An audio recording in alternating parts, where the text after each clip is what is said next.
Sa kanyang pangangampanya naman sa Mandaluyong, dinipensahan ni Senadora Grace Poe ang kanilang pagtira sa Amerika.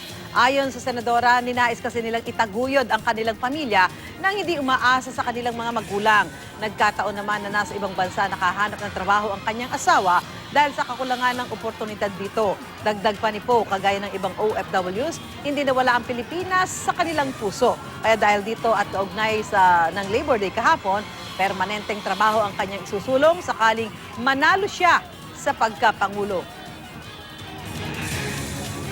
Pero alam ko, kulang pa rin. Marami sa ating mga kababayan ang casual o endo ang trabaho. Dapat permanenteng trabaho para sa ating manggagawa.